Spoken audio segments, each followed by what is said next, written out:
Welcome to the program, Ambassador Gitenstein. Well, thank you, Daniel, and thank you for having me. As the war in Ukraine enters its third year, is the US government ready to support Ukraine against all the odds? Well, the Biden administration, of which I'm a part, is strongly supportive of what's going on in Ukraine and what your government is doing and the courage and resiliency of your people. We have a few hurdles to step through in order to get the next tranche of funding through the U.S. Congress. I am very confident that that will occur. I spent a good bit of time with members of the U.S. Congress coming out of the Munich Security Conference, and I came away convinced that this can and will be done. Did you feel that congressmen really feel what is at stake in Ukraine right now? Well, this was a special subset of members of Congress who had gone to the Munich Security Conference, who by their nature would be very supportive of the transatlantic relationship, and in that, in particular, what's going on in Ukraine. Democrats and Republicans, and they were strongly supportive of Ukraine and what the Biden administration and our government is trying to do. Is there a plan B on how to support Ukraine if Congress fails to act? Well, I'm the U.S. ambassador to the EU, and I'm very focused on plan A. And I just don't have any doubt that we'll get it done. So I don't think we need a plan B. I think if the Europeans are concerned about building their defense capabilities, that should be a part of plan A and B, plan C and D.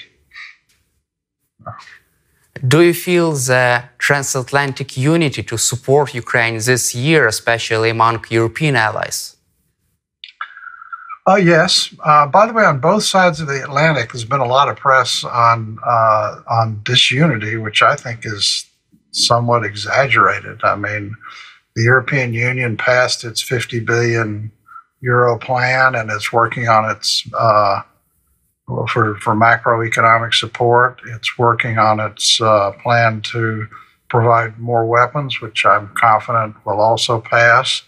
And in the United States, although there's a lot of discussion about disunity, the fact was the large supplemental of $60 billion for Ukraine passed with 17 Republican votes, which is almost half of their caucus, and in the total Democratic caucus. So it was an overwhelmingly bipartisan vote, and now it has to be voted on in the House, where I am told there's a supermajority of members of Congress of both parties prepared to vote for it. So all of this argument about the lack of support, it's just not supported by the facts. It's the only thing that counts is the actual votes. It's not what various experts say is going to happen, or, it's all speculation. Is there a chance to maintain this transatlantic unity to support Ukraine without the United States leadership in the world in case of dramatic U-turn in the foreign policy of the United States? I think as long as Vladimir Putin is engaged in the activity he's engaged in Ukraine, blowing up hospitals and maternity wards and blowing up apartment buildings, without any regard to civilian casualties, and threatening the security of Europe and therefore the United States, there will be strong support in the transatlantic relationship. Do you expect European allies even to step up in their support for Ukraine, to help Ukraine to keep the fight up? I've seen a huge change in attitudes since I've been here. I came here in January of 22. I've seen a huge change of attitude among Europeans about what they need to do to protect their own security and to strengthen the transatlantic relationship on everything from energy to weapons to building solidarity lanes so that your grain and can be exported in your economy supported, the United States has already spent $75 billion supporting Ukraine militarily and it's economically. The Europeans have actually spent more than we have, $100 billion. They paid a heavy price in terms of their energy prices. They've taken in 6 million Ukrainian refugees. No one would have predicted that. And that's all thanks to Vladimir Putin. President of France, Emmanuel Macron, did not rule out deploying ground troops in Ukraine. Did you hear any such kind of discussions in Brussels or elsewhere in Europe? I did not. That doesn't mean that someday it might happen, but I think in order for NATO to be engaged, you have to invoke Article 5 and the Russians would have to do something that actually threatens NATO itself directly. I don't see, quite frankly, I've heard no talk about U.S. military being involved in such an activity. Can Europeans really rely on the U.S. in the framework of NATO? A former U.S. president said that could be some concerns about it. We have one president at a time, and our president is very unequivocal about this. Also, in an interview with Bloomberg, you said that Ukraine would be rebuilt. What could be the timeline and mechanism for this?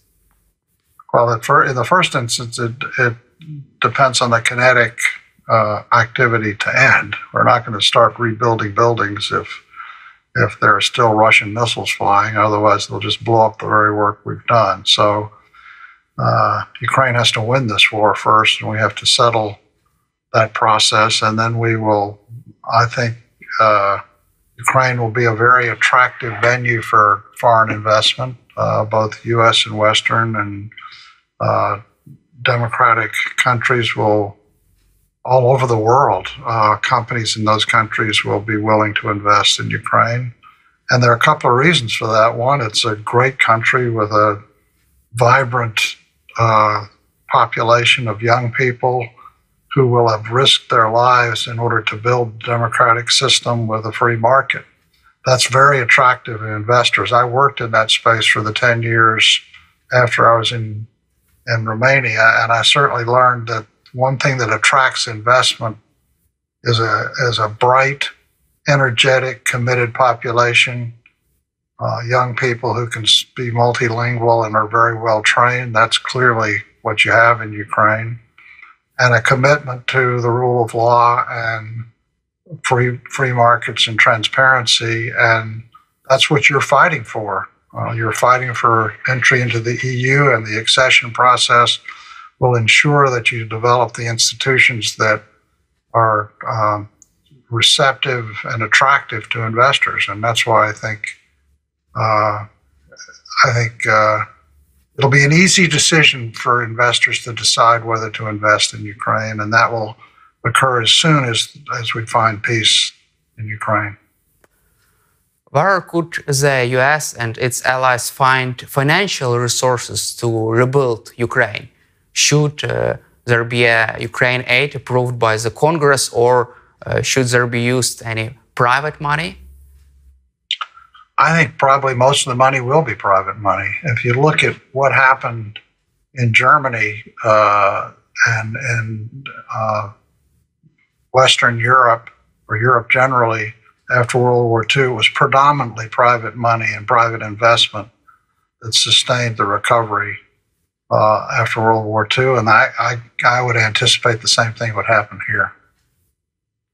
Also, there have been lots of discussion on confiscation of Russia's state assets in the United States and in the European Union. How are such discussions going right now? Well, this is a good segue from our discussion about rebuilding Ukraine. One thing I'm absolutely certain of is that we will not unfreeze the 300. None of the parties that were in the West, the United States and the EU, would not be party to unfreezing the assets, these $300 billion assets, unless the Russians agreed to use them for reconstruction in the first instance. But what you're asking about is what would happen if we could use those assets now. I think that's a much more complicated question. We've spent a lot of time working on it. It's legally challenging, but it is doable. It just hasn't happened yet. What is your personal take on the legal matter of this question? Do you personally support the confiscation of these assets for reconstruction of Ukraine? I am not enough of an expert on the legal questions raised by this to answer whether it's actually feasible. I've talked to a lot of experts who believe that it is, and they're people that I respect. But by the way, it's not a decision the United States can make on its own. Actually, most of those assets are here in Belgium under the control of the Belgian government. So it has to be a G7-wide decision and then adopted by the EU. And then I think should that happen, then the Belgian government would become a part of the solution to that problem. But we have a number of steps to take before that would occur. Do you feel the current political willingness of the G7 leaders to move forward, to move ahead with the confiscation of Russia's state assets? Well, the current G7 statement, which was issued like 2 days ago, was very clear on two things. One, that the proceeds from those assets need to be segregated and that a structure needs to be built almost immediately to take control of those proceeds, which would be $3 to $6 billion a year that could be used immediately in Ukraine. The question of whether to actually seize the assets themselves and turn them either directly or through debt financing towards rebuilding Ukraine is under active consideration now. I would like also to cover Western investitions in Ukraine. Is there a chance for Ukraine to attract Western investors in the middle of the war? I think it's harder in the middle of the war. It depends in part on whether or not we can get war insurance so you can protect their investments. And I think the likelihood where that investment would begin would probably be in energy infrastructure, maybe weapons construction, things that you would do or had to do during a war. I think that's possible. How do you see the US government's role in facilitating these Western investitions in Ukraine? Well, I think, Penny Pritzker, who is heading up our reconstruction program for the U.S. government, is a very talented former Secretary of Commerce. She's putting a lot of energy into these issues. She's putting together a plan that would encourage investment after the war is over, but in the interim as well. And I haven't talked to her in about 6 weeks, but the plans that I have seen sent to me look very encouraging. Do you believe that it will be possible to realize these plans even in the middle of the war against all the odds? I think it's possible to do some of the work in reconstruction. I think macroeconomic support, that is sending money directly to the Ukrainian government to pay for teachers and other service providers so that more of the Ukrainian tax dollars could be spent on the war and could be spent on rebuilding your military industrial capabilities is quite possible and I think likely, quite frankly. Do you feel that Europe can compensate Ukraine the lack of at least financial support from the United States right now? Oh, I think you definitely need the financial support. I think it's very hard for you to win this war without it, and I strongly agree with what our president has said about that. But why does financial support for Ukraine matter right now? If you had a conversation with an average American, how would you convince him that it's really important for Ukraine to receive such financial support? Well, it's very similar to what Franklin Roosevelt faced in the late 30s and early 40s as the Germans attacked the UK and its navy, for example. And we provided through Lend-Lease basically economic support to keep the British economy functioning. It's the same reason. You can't take on a totalitarian dictatorship like the Russians under constant attack with unlimited amount of ammunition. Even if we could match their ammunition shell for shell, you still have to keep the economy functioning. Otherwise, the Russians win. And if the Russians win, the United States ultimately loses. I mean, if there's anything that we learned in the first two world wars, you should listen to what Ronald Reagan said on the 40th anniversary of D-Day, his speech, which is probably one of his most famous speeches, in which he says the bitter lessons of the first two wars is that isolationism is unworkable. And ultimately, it is no solution to say that the United States should stand quietly at a distance across the Atlantic and wait for freedom to be extinguished, that we need to act now. I don't know if most Ukrainians are aware of this, or even most Americans are aware of this, but the United States has lost more infantry and soldiers in Europe than anywhere else in the world in two world wars, and we shouldn't do it on the third. We should keep it from happening so that we have to send troops over here in the end, because our security through the transatlantic relationship is intimately intertwined with yours. Let's cover also Ukraine's trade dispute with Poland. There is a big trade dispute on grain with Poland. How could the US and the European Union facilitate this issue on the Ukraine's pathway to membership in the European Union? Well, the way we're doing it now, I think this is primarily a European Union problem, and that they will come up with a solution. But from what I've seen, what they're trying to do is the same thing they're doing with all the frontline states, which is to make it possible for grain to come out of Ukrainian grain to come out and make it to world ports outside of Europe. That doesn't need to stay in the frontline states. You have to find a way to secure the grain and keep it from leaking into the adjacent markets in Europe so that it can get outside of Europe to keep your economy afloat and to feed hungry people all over the world. Do you believe that the deal could be reached on this issue in the nearest future? Yes, I do. And by the way, there are other countries who are frontline states that have created a model for this, one of which is Romania, where the grain is going through the solidarity lanes to the Constanța port and out to the world and getting particularly to the global south, and it's working, and there's no reason why they can't, Poles can't figure out a way to do that too. And I know that's what they're trying to do.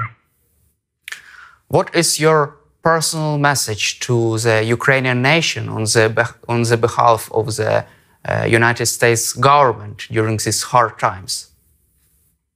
It's that you are fighting our battle, okay? You're preserving liberty, you're preserving freedom, you are protecting the national security interests of the United States. It's deeply appreciated by Americans.